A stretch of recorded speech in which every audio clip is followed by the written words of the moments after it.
Team इंडियाच्या विजयासाठी देशभरात होम हवन आणि पूजा अर्चा. अयोध्या कानपूरमध्ये क्रिकेटप्रेमींचं देवाला साकडं. पंतप्रधान मोदींनी दिल्लीला मोठं गिफ्ट दिलंय. मोदींनी 33,500 कोटींच्या विकास कामांचं उद्घाटन केले. तसंच यावेळी मोदींनी दिल्ली मेट्रो 3च्या कॉरिडॉरचं भूमिपूजन केलेलं आहे. राष्ट्रपतींच्या प्रोटोकॉल उल्लंघन प्रकरणात केंद्रानं कठोर भूमिका घेतली आणि गृह मंत्रालयानं बंगाल सरकारकडून अहवाल मागवलेला आहे. शंकराचार्य अविमुक्तेश्वरानंद यांच्याविरुद्ध खटला दाखल करणाऱ्या विरोधात हल्ला करण्यात आला. आशुतोष ब्रह्मचारी यांच्यावर रेवा एक्सप्रेस ट्रेनमध्ये प्राणघातक हल्ला करण्यात आला.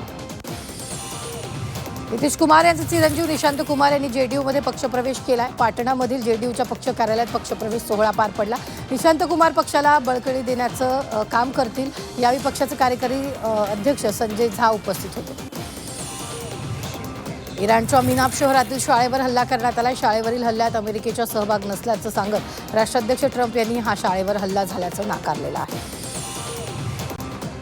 इराणवर अमेरिका इस्रायलनं हल्ला केला. तेल डेपो आणि रिफायनरीवर झालेल्या मोठ्या बॉम्बस्फोटानं तेहरान हादरलेलं आहे.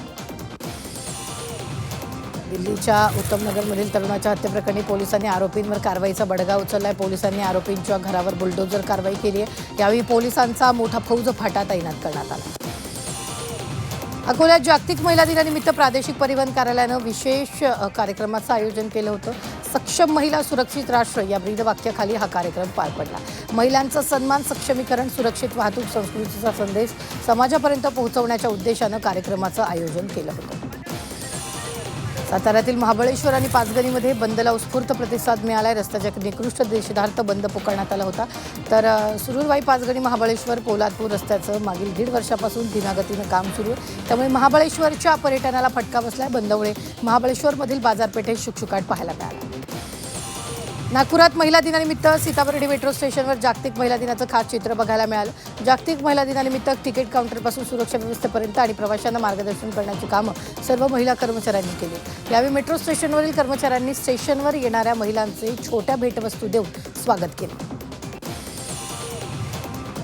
जेजुरीत पारंपरिक पद्धतीने रंगपंचमी उत्सव साजरा करण्यात आला. रंगपंचमीच्या मुहूर्तावर खंडोबा मंदिराच्या गाभाऱ्यात पारंपरिक पद्धतीने रंगपंचमी साजरी करण्यात आली. मंदिराच्या मुख्य गाभाऱ्यात खंडेरायाला गुलाल आणि रंग लावून भक्तिमय वातावरणात रंगपंचमी साजरी केली.